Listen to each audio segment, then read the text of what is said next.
Hello, আসসালামু আলাইকুম বন্ধুরা। চলে আসলাম আমার নতুন একটা ভিডিওতে। তো আজকে আমি একটা কথা বলবো, সেটা হচ্ছে পালসার গাড়ি সম্পর্কে।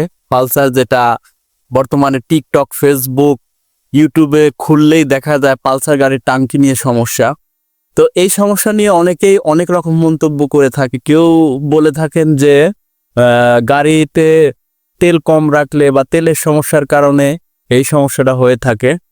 তো আমি আজকে আপনাদের বাস্তব কিছু শেয়ার করব। সেটা হচ্ছে, অনেকেই বলে থাকেন যে এখন তেল তেল কম থাকলে গাড়িতে নাকি সমস্যা হয়। তো আমি আমার নিজের অভিজ্ঞতা আপনাদের মাঝে আজকে শেয়ার করব। সেটা হচ্ছে, আমারও পালসার 20-এর মডেল। আমি 21 সালে কিনেছি। 21 সালের রোজার ঈদের পর পরে কিনেছিলাম। আজকে 25 সালের শেষের দিকে। তো আমি আমার গাড়ির টাঙ্কির অবস্থা আপনাদের দেখাবো। চলুন শুরু দেখাই। এই যে দেখুন আমার গাড়ির টাঙ্কির অবস্থা।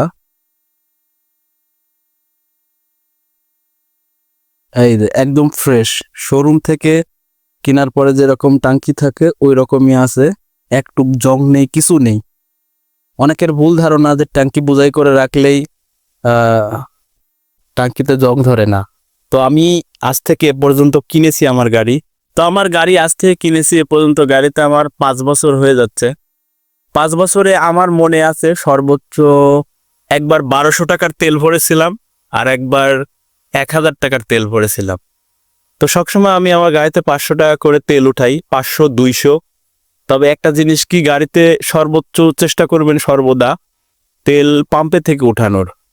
আমি আমার গাড়িতে 200 টাকার তেল উঠালেও আমি পাম্পে থেকে তেল উঠাই, যার কারণে আমার মনে হয় আমার গাড়িতে এখন পর্যন্ত সমস্যা হয় নাই টাঙ্কি তেল। তো আপনারা চেষ্টা করবেন পাম্পে থেকে তেল উঠানোর জন্য।